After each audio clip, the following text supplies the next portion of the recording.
no matter what it looks like, no matter what it feels like,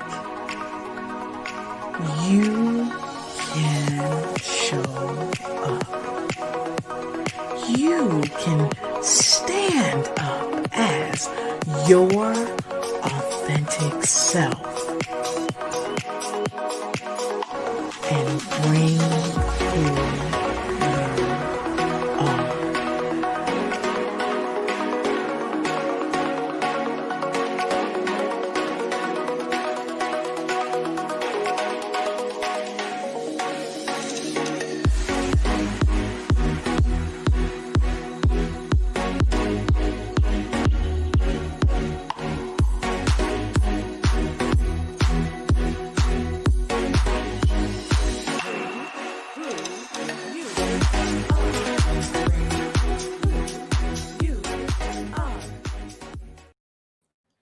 Hello and welcome back to another portion of Bring Who You Are. Today I am super excited because we are going to be talking about a very powerful topic. And yes, it is the domestication of government.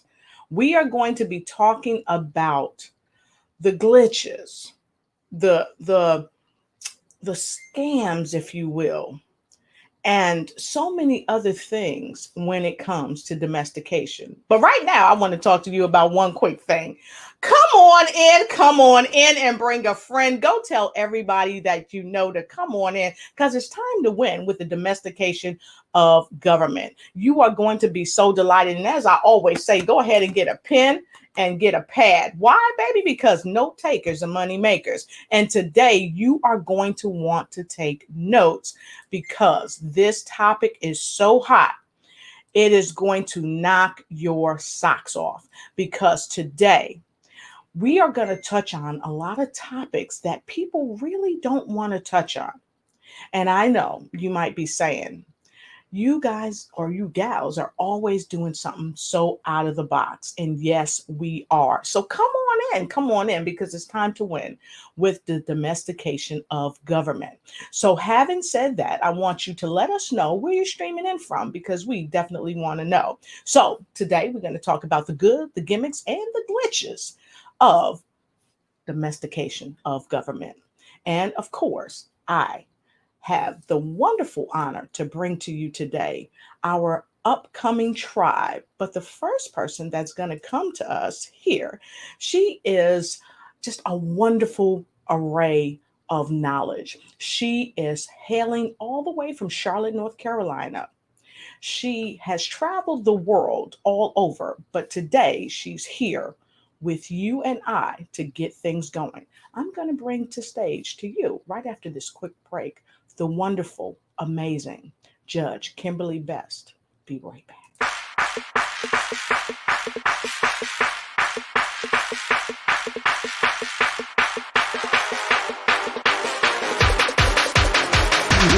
Let's go boom.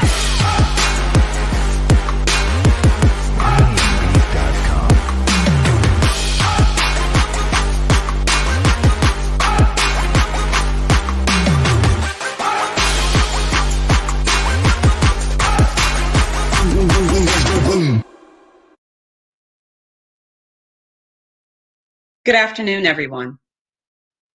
The government. Gimmick, glitches, or good? What we know is that government almost certainly originated with the need to protect people from conflicts and to provide law and order. We know that it comes from not only Greek times, but biblical times. The Bible says, give Caesar what is due Caesar and give me what is due me. It also says there's an entire book on judges, and judges are to judge fairly and justly. The purpose of our federal government, as found in the United States Constitution, the preamble of the United States Constitution, is to establish justice, to inspire domestic tranquility, provide for the common defense, promote the general welfare, and secure the blessings of liberty to ourselves and our posterity. In order to achieve this purpose, The founding fathers established three main principles on which our government is based here in the United States. There's inherent rights that anyone living in America has. There's self-government, government by the people, and you all have heard that, by the people and for the people. And of course, the separation of powers. Let's double back. Rights that anyone living in America has. We know that when the United States Constitution was ratified, and there were 9 states that ratified the Constitution, there were 9 required out of the 13 original colonies. It was adopted September 17th, 1787, and it was ratified in 1787 and 1788 by those 9 states without a Bill of Rights. Of course, the Bill of Rights came later. What we do know is we know that when the Constitution was drafted, that slaves were not given any rights, that women were not given any rights. Slaves were seen as chattel and property, much like spouses or wives. They had responsibilities. They were taught specifically to follow certain rules. Once again, going back to the original definition of domestication, it's to essentially tame or to get someone to fall in line. Once again, as I've said before, keep in mind that slaves were told to do what the masters told them to do or else. And provisions in the Bible were often given to them as proof that God wanted them to be good slaves. Women were told to obey their husbands. And at one point, it was legal to not only beat and rape your wife, but it was also illegal to commit sodomy, illegal to commit adultery. Of course, robbery, murder, jaywalking, vagrancy, loitering for drug activity, which eventually was struck down by many courts across this country, across this nation. How have we been conditioned to believe that the legal system in America is the best in the world, that it is righteous, and we do not challenge it, but instead we conform it? Many times people say, oh, it's against the law. If you park the wrong way, you're breaking the law. You're breaking the law. Or in our homeowners associations. Oh, the rules say you can't put out political signs, so people conform because they want to follow the rules. Are these gimmicks? Are these glitches? Or is it for the common good of everyone? Let's go back. Self-government. Government by the people. Are we a true democracy? Do the people truly govern, or is the power in the hands of a few or just one person? Is it a representative democracy, a true democracy, a theocracy, which means it's guided by religion rather than any written rules of law? Or is it a dictatorship that is paternalistic in nature? I know what's best for you. I know exactly what's best for you. The third principle is the separation of powers. The branches of the government. How many people know that the branches of government have different powers? You have the executive branch, which of course lies in the President of the United States. You have the legislative branch, your House of Representatives and your Congress. And lo and behold, you have the judicial branch, a co-equal branch of the government who's often neglected. And I can speak to that personally. I can't tell you how many times I have to go out there and tell people, don't forget your judges, don't forget your judges. You can vote for your judges, so vote for your judges. You may not be able to vote for judges at the federal level, but you can at the local level. Everyone is up in arms about our presidential candidates, who are Congress, and what they look like. But keep in mind, when these laws are passed, who do you look towards to determine whether or not they are legal? There's a check and balance process in the United States of America. Each branch is a check on the other branch to ensure that no one has too much power. What laws have been upheld or passed that may be glitches or gimmicks in the eyes of many? We can talk about that. What it is to be good. Something is good if it's considered to be desired or approved of. There is some good to government. It allows for a more orderly society. The criminal system allows for punishment, rehabilitation, restoration. The social service aspect allows you to have a hand up. The government gives you a hand up when you're down to help you get back on your feet. And many of you can relate to that right now, all across the world, actually. It allows for due process and procedures before someone can accuse you of a crime, before you can be locked up, before someone can search your home, search your property. It allows you to freely express yourself and to practice your religion. That's what part of the reason for the founding of this country. We would all be part of the Church of England, but for the establishment of the United States of America. Instead of most of us being Protestants, we would be Catholics, and we'd be part of the Church of England. So this country was founded on these freedoms. But let's not get too out of line here. Let's talk about, okay, it's good. Government allows you to vote, have a voice, even when you're in the group who are voiceless. But let's talk about some of these gimmicks and these glitches. What's the deception in our system?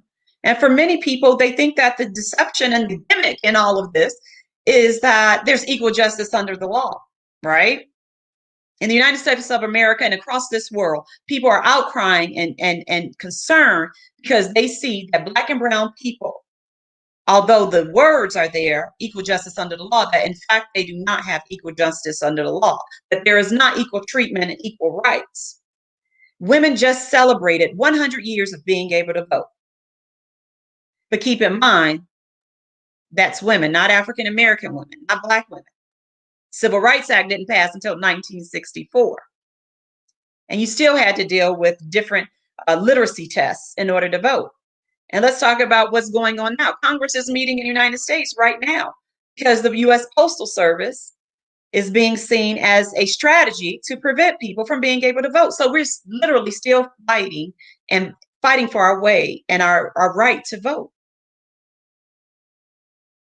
It hasn't gone anywhere. It continues. Glitches. A glitch is considered a minor problem that causes a temporary setback. Americans failing to receive their stimulus checks at a time when they needed them the most. The U.S. Postal Service shutting down sorting machines at a time when people are going to be relying upon, during a pandemic, and people will be relying upon the United States Postal Service to get their votes and to have their votes counted and to have their voices heard.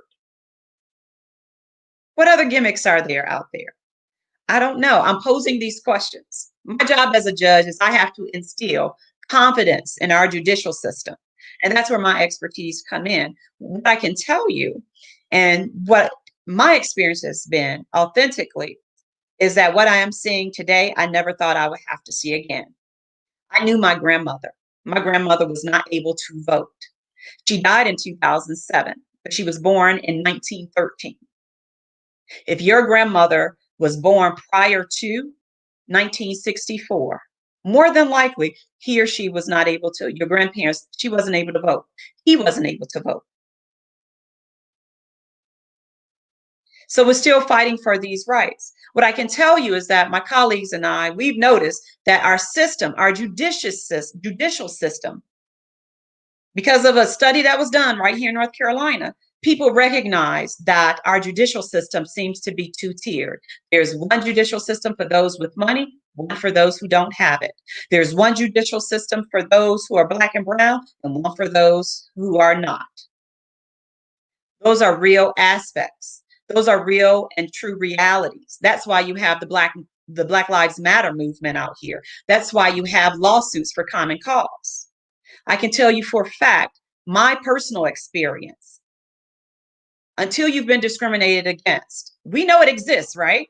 But until you are in a courtroom and you have someone standing up arguing for you and they say, but for no other reason, my clients are being discriminated against because they're Black. It's a totally different feeling. That happened to me. There's a documentary out called Slay the Dragon, my girlfriend turned me on to. And of course, I knew when I watched it, it's very informative. It's about gerrymandering. However, I don't think a lot of people realize that I was in the middle of it. I was written out of my seat. And me and my colleagues had to sue for the right for me to even be able to run for office this year. Otherwise, I would have had to pick up and move. They broke the county up into 8 different sub-districts and drew me and my 2 colleagues into an 82% Caucasian and predominantly Republican district. And when my lawyer stood up and said, my clients would not have lost their race, my client would not be able to run. And the only reason that this legislation was passed was because they are Black. That is the only reason. You can't imagine what that feels like. It's personal. And so for me, with that experience, that's a glitch. And that's a glitch that we probably need to address systematically in the United States of America, along with the many glitches of racism and perceptions of the judicial system and our government as a whole.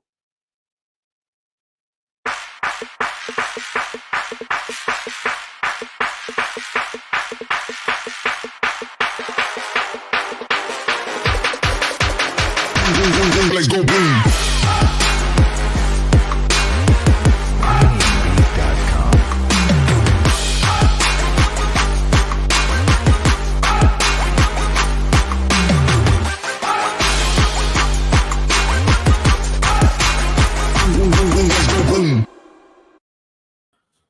Whoo-wee! Wow. It's a whole lot going on. Whole lot going on. Whole lot going on. And because you taking it from the street seat to the street, the judge's seat, folks, pow in your face. That's all I want to say, everybody, on the domestication of government.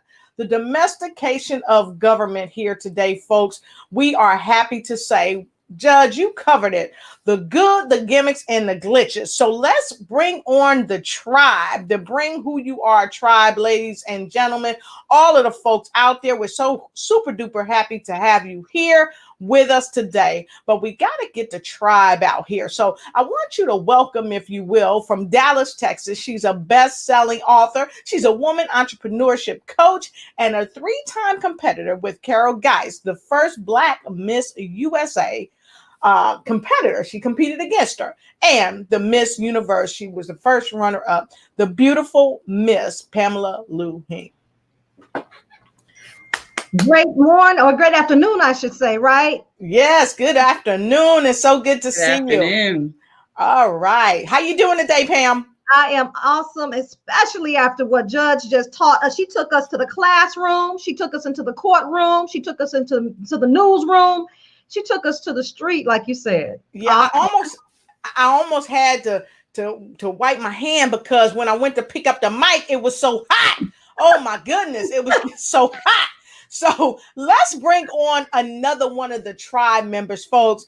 Also joining us today from Richmond, Virginia. She's a dynamic poet. She's an inspirational speaker, and she loves walking in the forest, hugging the trees. And honey, she always has a beautiful hairdo that will unwittingly knock your socks off. Please welcome the famous Jamija Jubilee.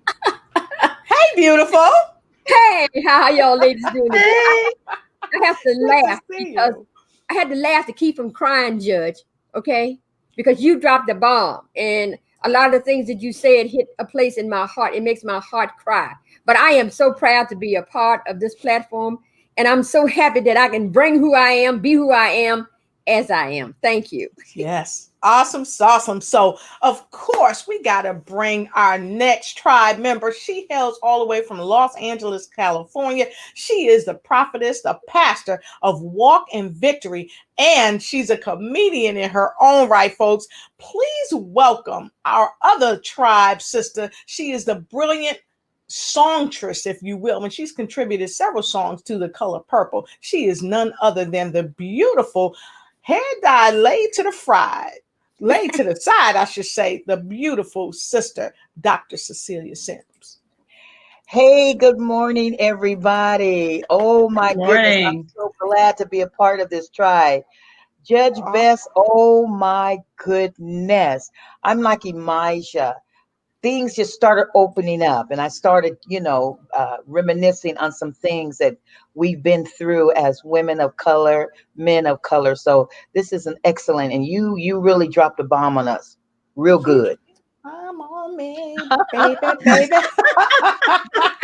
So yes, she did. So look, folks, our tribe would not be complete without our other two sisters. One of our sisters is out today, but we're going to bring her picture up in a little bit to show you who she is, our wonderful Dr. Rebecca Harper. But right now, we are bringing the wonderful sister all the way from Dallas, Texas. She's a master brand strategist and she's a trainer and a avid Dallas Cowboys fan.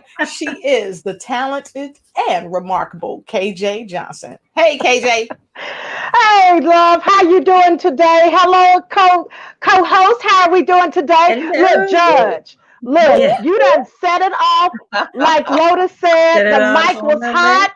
So look, we are just ready to dive in. Ladies, let's do it. Yes. Yes, yes, yes. We are having such a wonderful time today here. And I'm going to pop up our other sister and then Judge going to take the mic back and do what she do. Okay, let me see here. Let's get this going right here. I'm going to show you this quickly so you can see our other sister.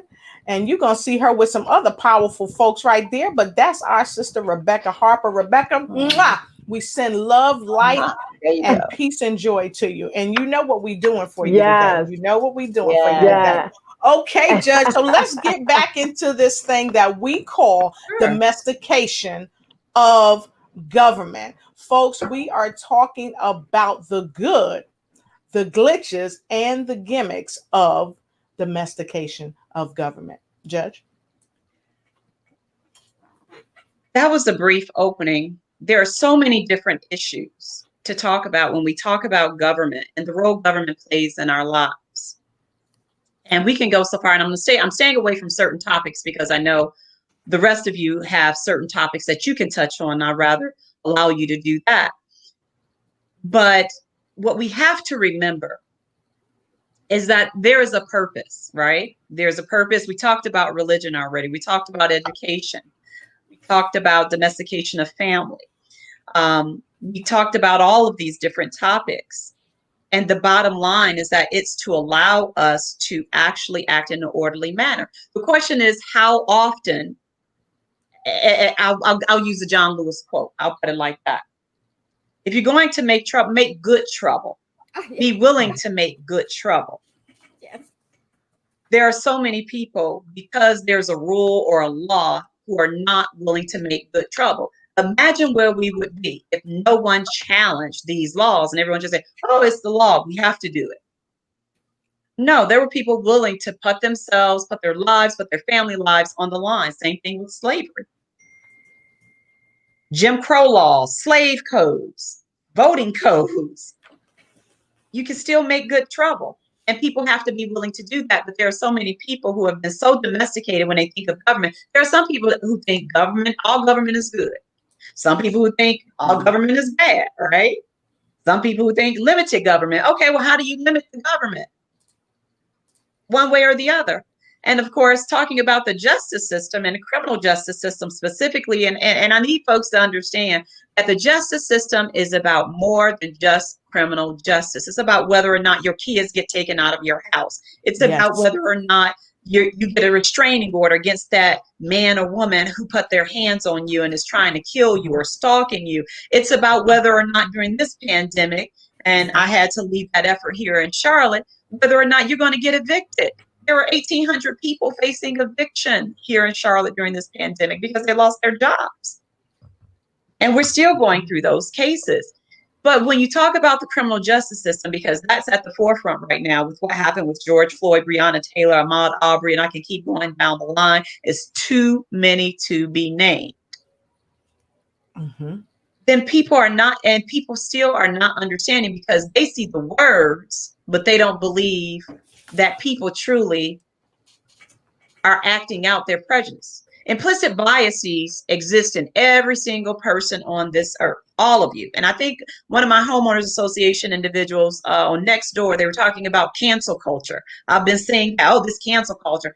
Every culture practices cancel culture. We've always done it. Now there's a problem because Black folks are raising their voices about the inequities and injustices that we've suffered for over 400 years.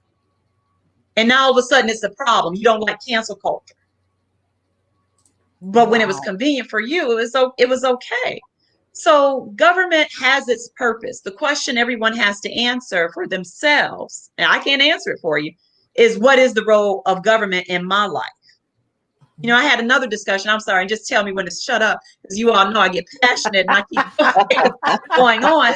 But I had another conversation with someone recently, and we were talking about the role of government. We're talking about, quote unquote, I guess for lack of a better term, conspiracy theories. We're talking about Republicans and Democrats versus independents. I can't answer that question. You have to make that determination. We were talking about cultural differences within government. And I remember saying to the person that historically, I've studied a lot of cultures. Let me just say that. Of course, you know, I've traveled all over Latin America, but I've traveled to Europe, I've traveled to Africa. I'm missing 2 continents, and that's Asia, and I need to make it to Australia. But I've been to pretty much, and of course, you know, the other continent that I'm not going to mention because I don't think I plan on going to Greenland anytime soon. But every culture I know of, every culture is a community feeling, not this individual feeling. That individual, that I, me, my, mine. I'll put it like that because I learned that. I, me, my, mine. These are words that never shine. Us, we are together. These are words that last forever. That's my philosophy, and you have to figure out what your philosophy is, and that's what they have to figure out. Exactly. So I want to say, Judge, it's unequivocal that what you're saying is just the reality of the day and age that we're living in currently, but we've always lived in these times. So Jemija, would you talk a little bit about what it is that affected you with the domestication of government? Can you share with us? Yeah, I tell you, when you were talking, Judge, when you did your opening monologue, and you talked about rules and being, or you had to fall in the line, and you had to fall in line and all that kind of stuff. I tell you, I wanted to come up out of my seat because, as I have said before, I lived in Charlotte County, Virginia, and I went to segregated schools. And all the laws starting with Pussy versus Ferguson, Brown versus Burns, civil rights, and all the other things that affected my life deeply.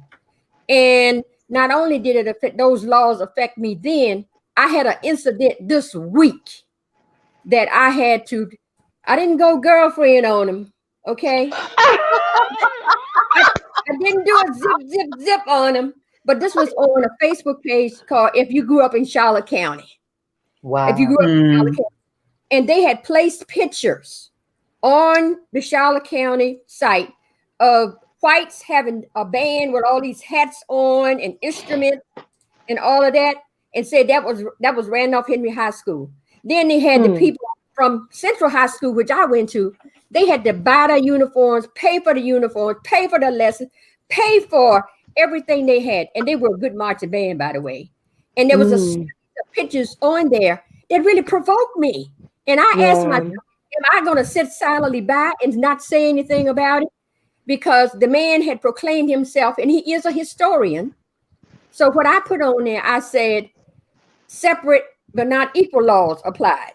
Okay, it was separate, not equal, and the segregation, and it's still the pain of segregation is still going on. So what else did I do? I decided not to out the man on the Facebook page. What I did was I sent him a friend request, and last night I sent a message to him saying that I felt that what he was doing, I was offended by it. I felt hurt. I had pain for it. So it's still going on. And then somebody else told me to get over it. We need to move on. That even upped it even more for me.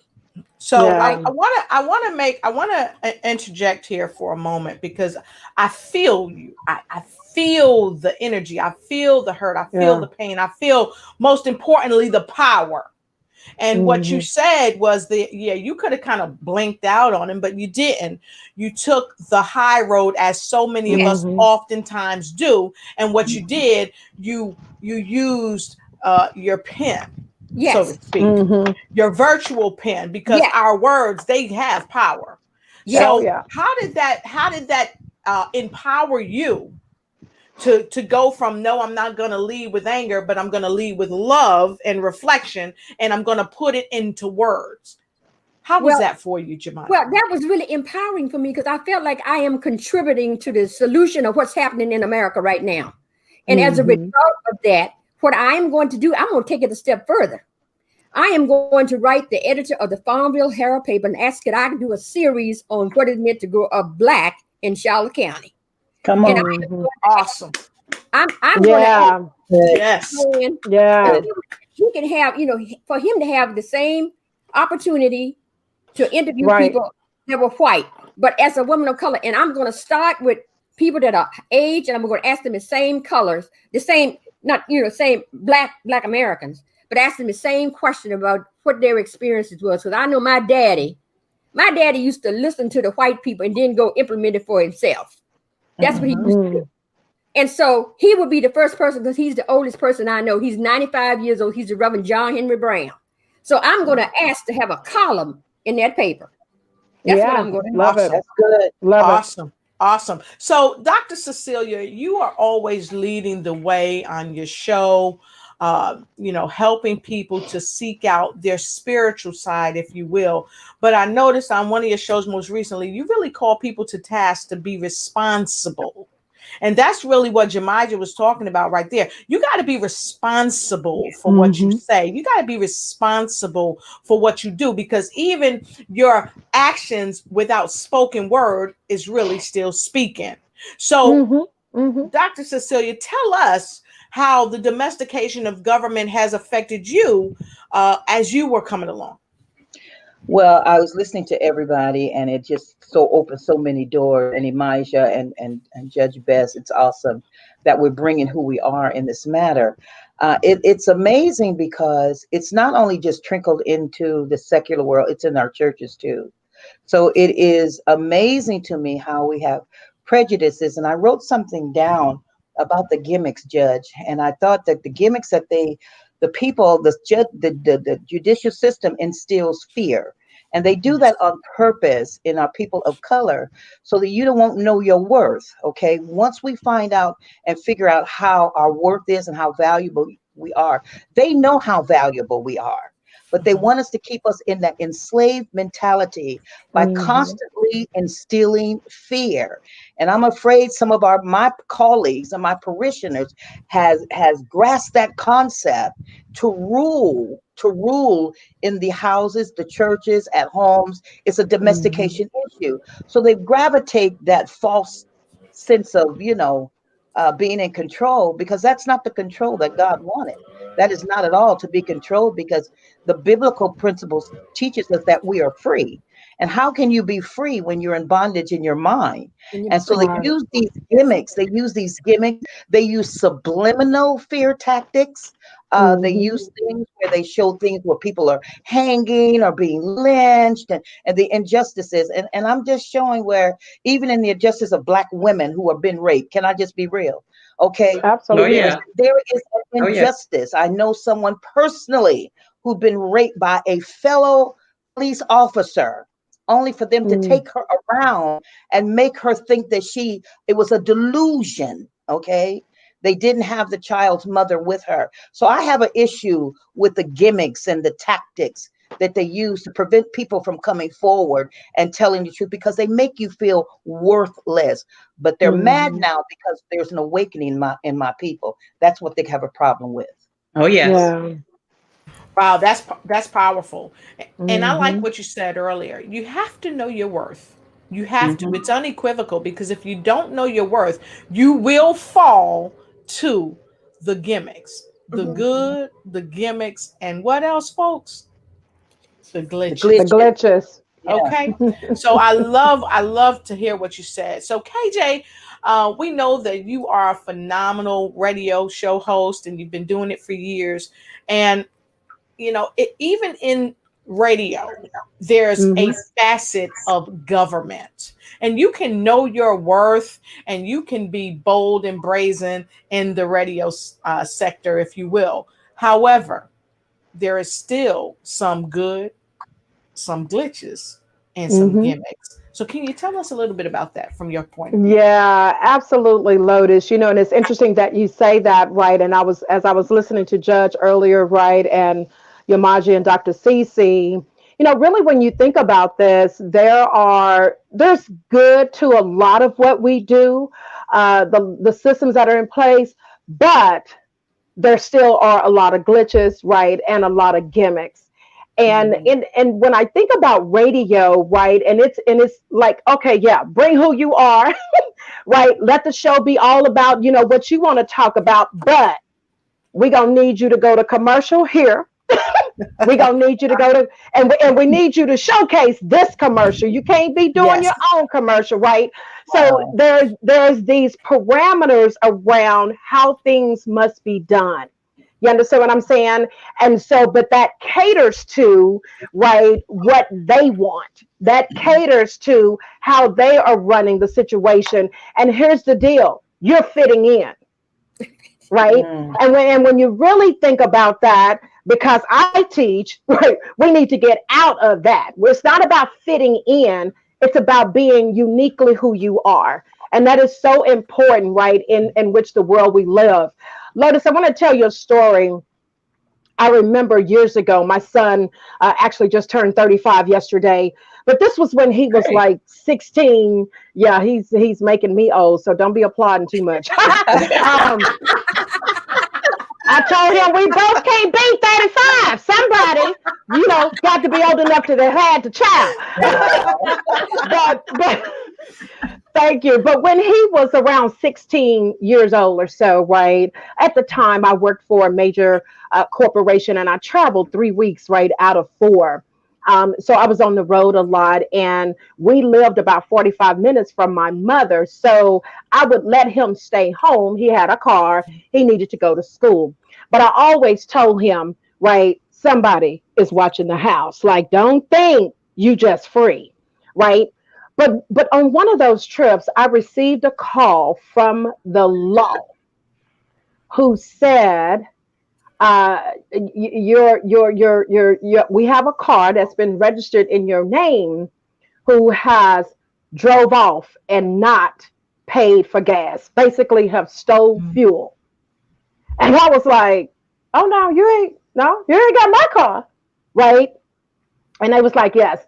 So I got home, right, from the trip. And of course, right, I go to my son because I had my car and he had his car, both registered in my name.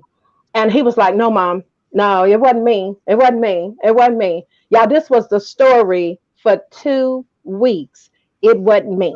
It wasn't me, right? And so, I'm like, I'm supporting my child. What you mean? They not going to be, blaming this on my child about stealing no gas. We got money. We can pay for gas.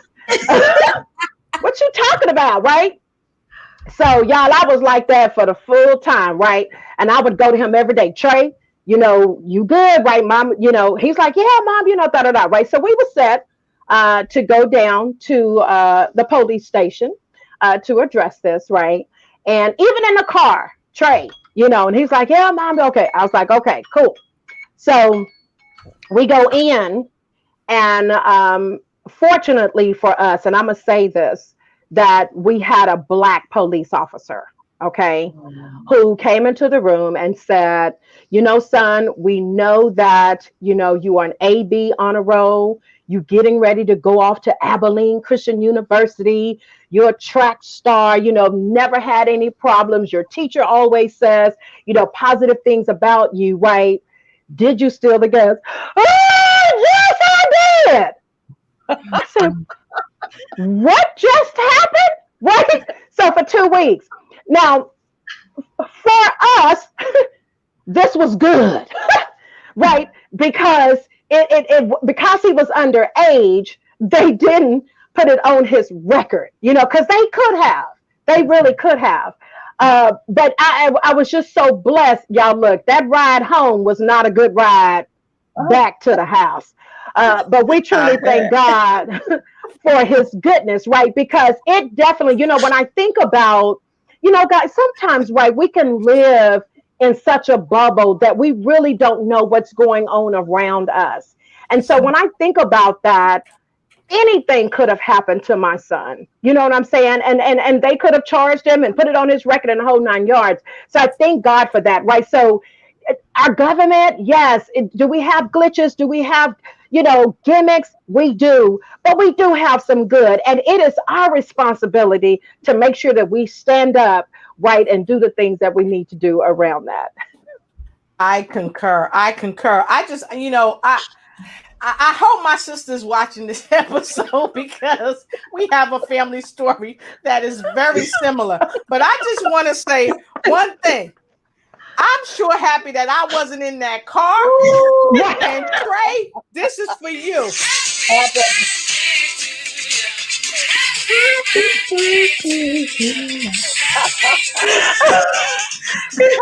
Because you live to tell about it, brother. You live to Right. So we're gonna go right over to our sister. We're gonna go right over to our sister. Yes.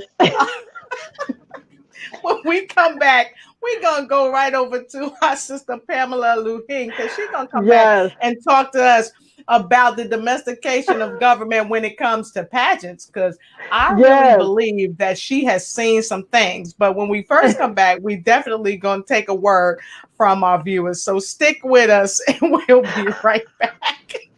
Trey.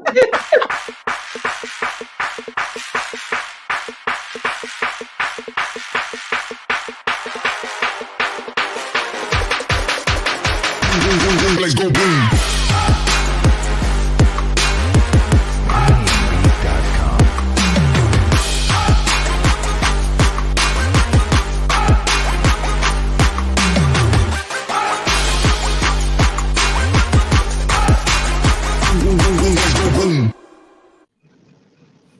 All right. Thank you, everybody. I want to take some remarks from the folks. We've seen you guys streaming in from all over. Hey, folks from Washington, D.C. Can't wait to see what the ladies have today. Thank you so much for sticking with us. We appreciate you. And of course, it's time for Bring Who You Are. Thanks, KJ, for putting that up there. And our sister is always with us, Rebecca Harper. We miss you too, darling. We miss you. Yes, we do.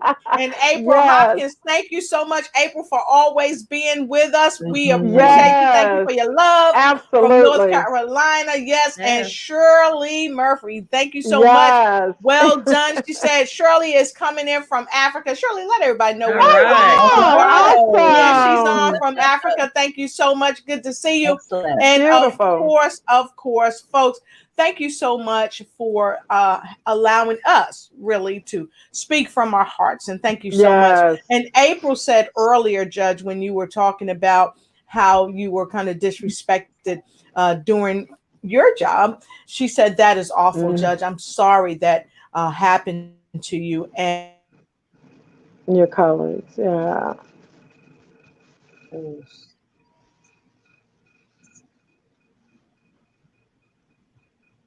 Okay. All right. So, greetings, ladies from Riverside, California. Please type your name in. That's no problem. Internet interference. Interference, that's okay. Hey, Riverside, California, we're happy to have you here. Sean Siegel from Ohio, good to see you. We got someone else streaming in from Los Angeles, Cali. Good to see you. So thank you so much. Canada is in the house. Medea, good to see you, darling. She said we honor them all and send prayers to their loved ones. We must rise up to make a change. So much so. And poverty mentality. Yes, we have got to overcome the poverty mentality. And also, we've got another person here. Be ye transformed by the renewing of your mind. Yes, amen. You have got to change your mind to change your circumstance. This is what I always say. So thank you so much. And someone else said happy birthday to Trey.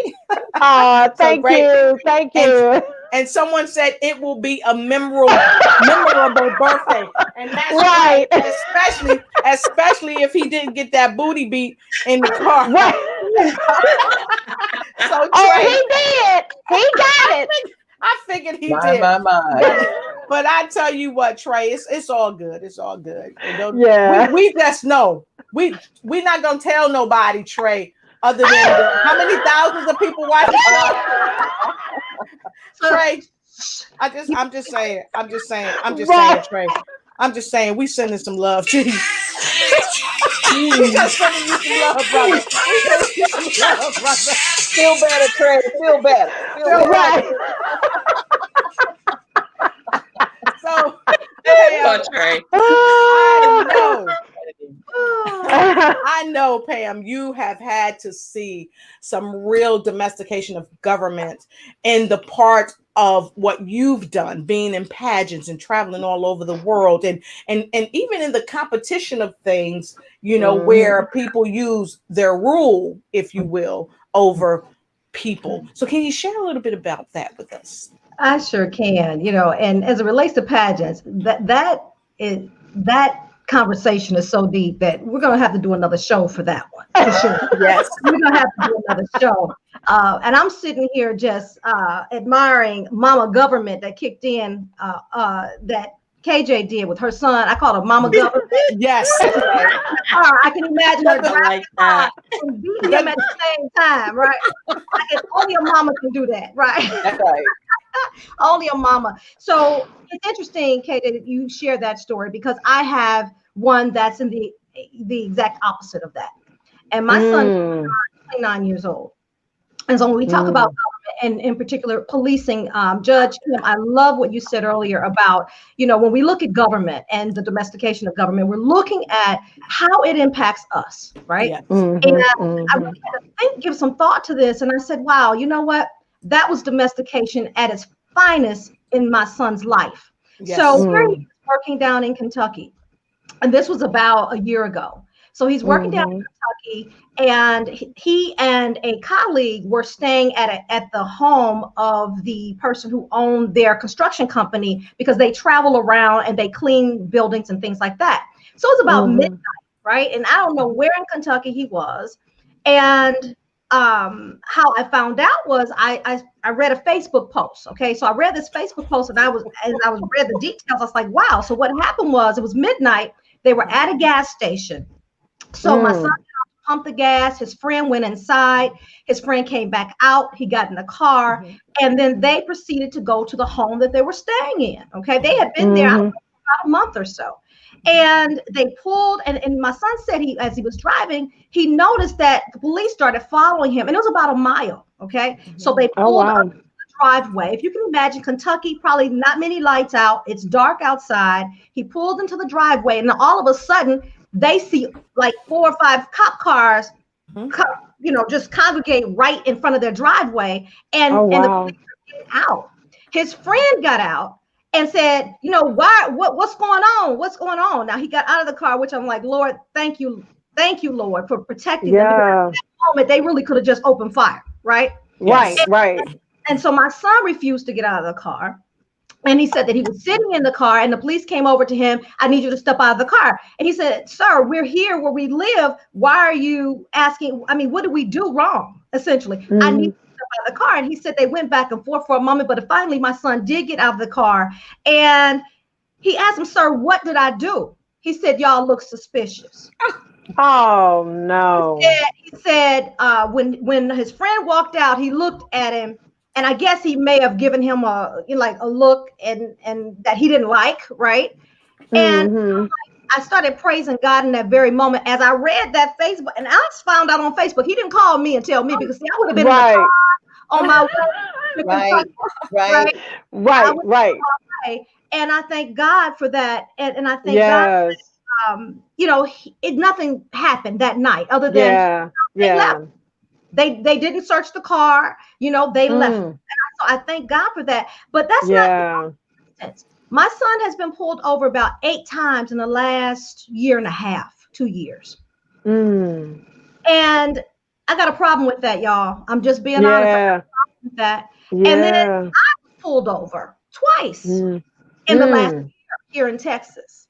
Right. And one, I was just leaving the restaurant with my daughter, and we pulled over. The police pulled me over, and I'm like, oh boy, what did I do? I know I wasn't driving too fast. I know I didn't run a red light. And he approached the side of my daughter. She had food in on her lap, right? The carryouts. And he said, ma'am, may I see your license? I said, so why are you pulling me over? And he went back to his car. He just took his license, went back to the car, and came back. He said, you have a tail light out.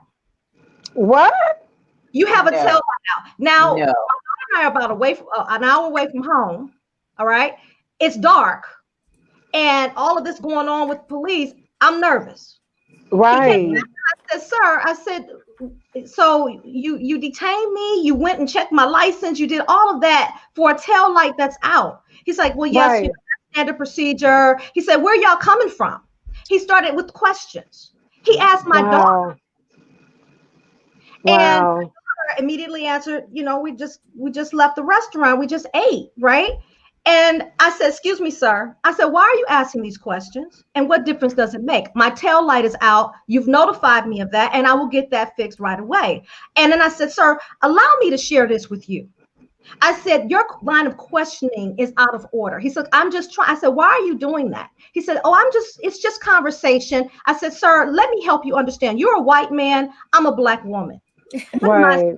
My Right. 16-year-old There you child go. was right next to me. And I said, Right. with all that's going on in the society right now with Black people and police officers, I said, it makes me feel very uncomfortable that you would take me down the road and ask me questions that are inappropriate for why you're pulling me over. So you might want to consider not having those types of conversations, because it really is, it's not good. And so that has been my experience as it relates to what's going on in the domestication of government and the policing and all of that. And there's so much more that I can say, but I'm gonna leave it right there. And as a result of what happened with George Floyd, one of the things that I chose to do after I watched our former president Barack Obama do a town hall, he talked about his his president's task force on the 21st century policing policy, and they talked about an 8-point strategy. And he actually asked mayors around the country to make a pledge that they would really take his policing policy to heart and to begin to implement those things. And so that's one of the things that I did as a result. I shared this with my sorority, and then the community, they actually went out to talk to the sheriff's department and the police department and things like that. So anyway, that is my experience. Yes. Wow. Well, it's unequivocal that there are a lot of things going on here in the country with people of color, as it has been for many, many years. And unfortunately, we are seeing, well, not unfortunately, fortunately, we are actually seeing it more and more in mainstream media. And I think these things need to be covered and they don't need to be overlooked. So I wanted to share a brief video with all of you that may be a little challenging for some folks to watch, because when we speak of these things, we don't come without it being documented. It's being on camera somewhere. So we want to take a quick moment for what I wanted to say, to really bring to the forefront what's really happening. So I wanted to share this with you. And as you can see, this video is a video, and this is something that happened in Georgia. So please take a look at this. About activity, man. Listen, activity. What about? Let's say you got someone. Do that camera. What are you guys doing? We're out here investigating suspicious activity. Well, so I'm not doing anything. I've been around cameras, so I ain't been doing nothing. All right. So what were you doing over there at the Walgreens? Waiting up for Western Union. Call my sister right now. She's in Florida. You have a cell phone, call her. Don't call her. Call my sister in Florida. Don't do this. What are you doing? Oh my God! What are you doing? Put your hands behind your back like you told. Put your hands. What are you doing? Oh Jesus! Oh my God! Oh please! Put your hands. Doing anything. Oh my God! Jesus! Oh my God! You broke my wrist. This guy, I had just got contact with him.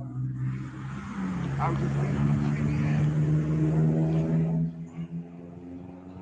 thought this was one to one. No, that's why I was trying to. No, because there's two different people. That's why I was trying to figure out if I had missed something. He told him to put his hands behind his back. I'm so confused. Wait. Okay, so. He's not the one with the warrant? No. I was getting ready to put my hands behind my back. He forcefully picked me up. Yeah, I'm sure. This gentleman's wrist was broken, and this is footage that went viral. The news media covered this clearly, conveying that they had the wrong man. They broke the man's wrist, and this is the gimmick, the glitch that happens when we talk about domestication of government. And it is unequivocal that we must,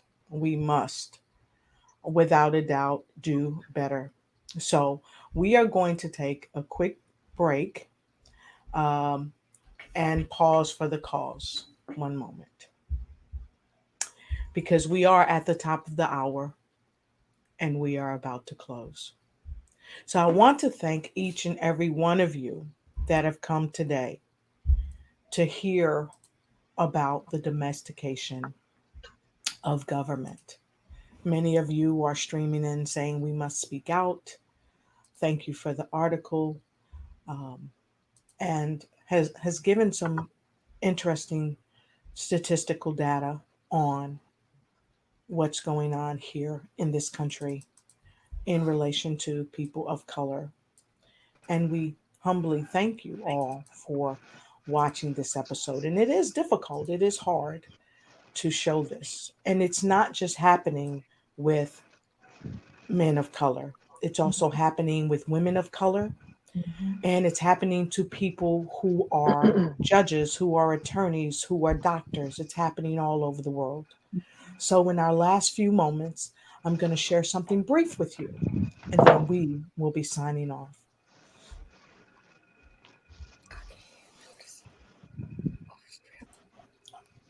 This here, Judge, I want to share because this is unequivocal that we must protect our people in office. And this is from CBS News. 2 Florida police officers are facing scrutiny for pulling over Aramis Ayala, who happens to be the first Black state attorney elected in Florida history. This body camera footage posted by the Orlando Police Department is making the rounds on social media. This happened in June. Take a look.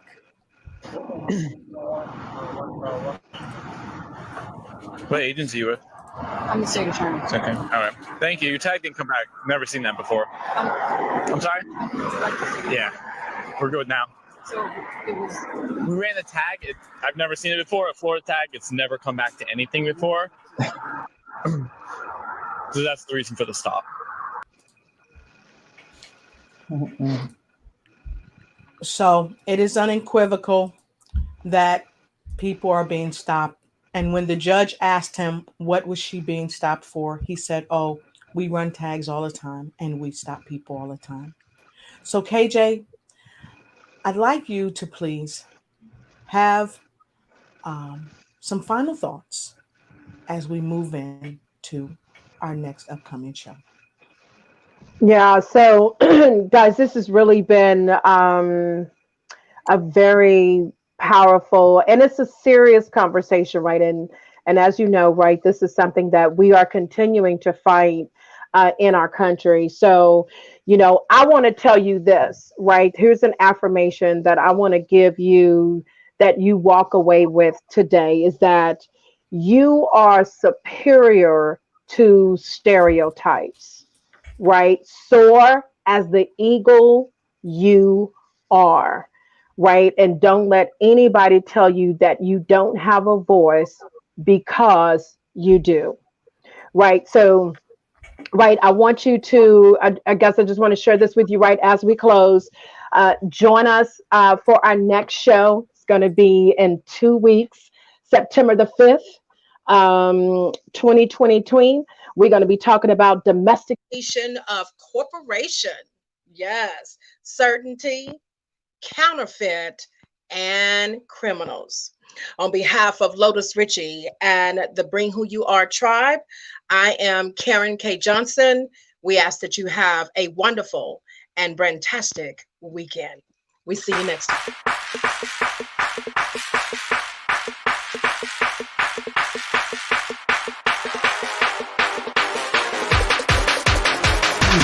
Let's go boom.